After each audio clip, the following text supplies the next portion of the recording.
Now I'd request Professor Arvind Subramanyam, former Chief Economic Advisor to Government of India, to kindly address us. Arvind Subramanyam ji, as needs no introduction, is one of the most distinguished economists of the world, with a deep understanding of various issues and policies of China, not only a theoretical understanding, academic understanding, but also he was in the engine room because he was the chief economic advisor when the GST reforms were introduced in the country. And after that also he has been working with a number of states within the country. Now I request Professor Subramanyam to kindly address us.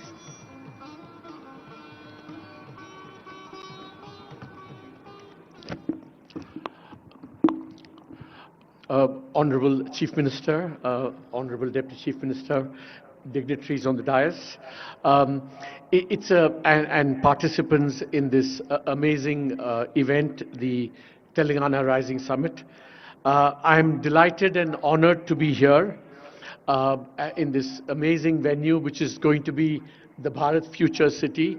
I can't wait to see, I hope I'll be alive to see that vision. It promises to be spectacular.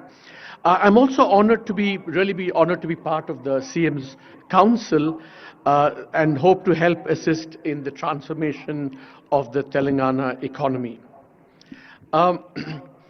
As Karthik said, it's clear that India's future resides more and more in the states because it's the states that control the levers that are going to determine the fate of India's 1.4 billion citizens. So I've just written a book with Devesh Kapoor, and I want to highlight one striking statistic that we found in that book. We all say, why can't India be as dynamic and grow as rapidly as China? But it turns out that 1/3 of India has grown as fast as China and for as long. Just think about that. So we don't have to look elsewhere. We just have to look within. And one of those states happens to be Telangana. If that is the case, the numbers that Dr. Subbarao put out about what the GDP aspiration you have going forward, it doesn't seem that difficult because it seems like you already accomplished that in the last three decades. So it's just a matter of replicating that over time. Now, Telangana, of course, is on the not just the Indian map but the global map as the cradle of India's IT revolution. But that's the past. I think when you look at the Telangana Vision document, under the leadership of the Honorable Chief Minister, it is embarking on the next structural transformation.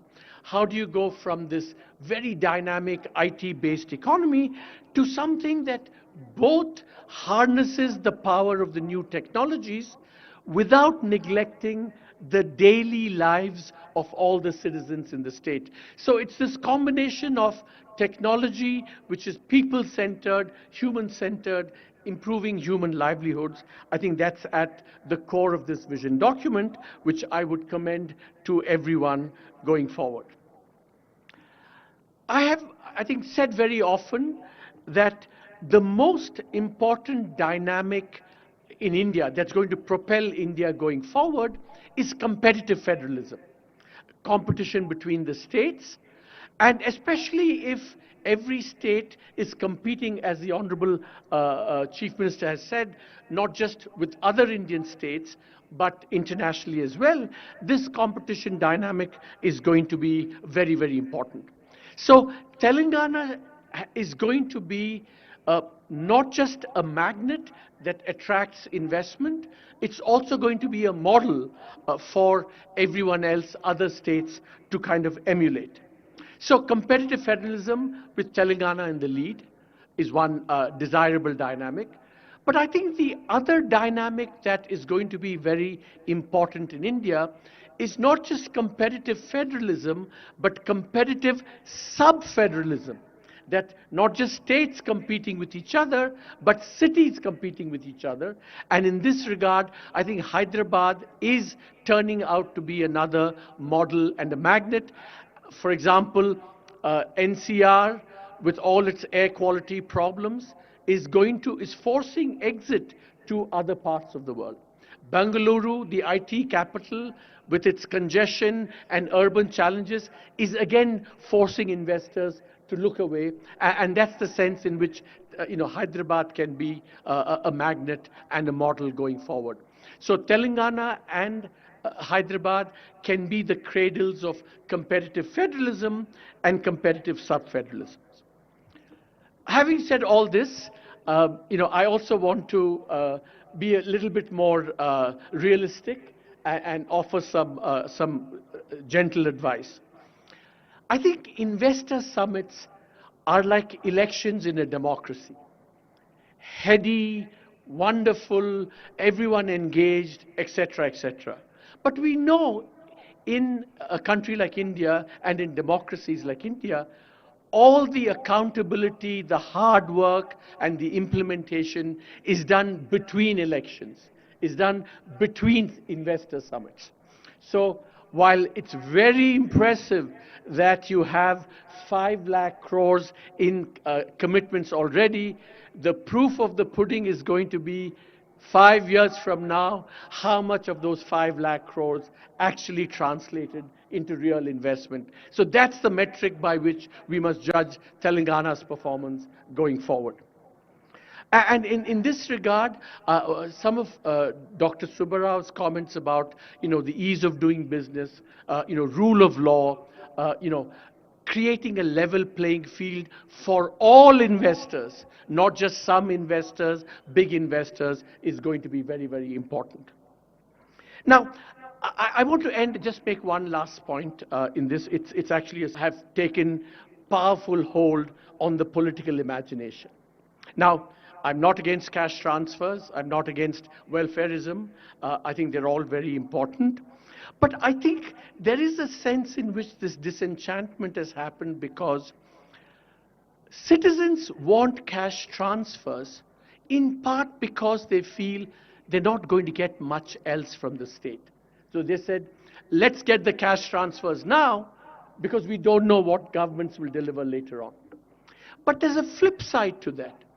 Governments themselves do more and more welfareism, almost because they have accepted that they will not be able to deliver all the other things that matter more. So we are in this slightly unholy alliance between citizens and the state, where it's all about cash transfers, to the neglect possibly of the other things that matter and that are contained in the vision statement that you have outlined.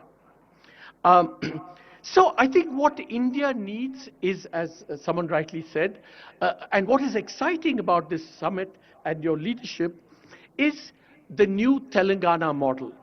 What is the new Telangana model? I think it's very important to remember that the Telangana model has to have as its core, which it does, the retaining of the idea of India as a pluralist, inclusive, non-majoritarian, non-exclusionary place. That idea of India cannot be abandoned, cannot be abdicated. That is the foundation, or should be the foundation, of the Telangana model. But then over and above that, what has to happen is the kind of political imagination that's been displayed in the Telangana Vision document, and converting that political imagination into a new reality is what has to be the Telangana model. And really, we've just written a book. In some ways, what we lament in the book is that the Indian political imagination has become stunted and stale. And what is really exciting about this, Honorable Minister, to be honest with you, and what makes me excited about working with Telangana, is this new political imagination which retains the idea of India, pluralist, non-majoritarian, inclusive, everyone, plus this new imagination where you combine technology and harness it for the good of the people.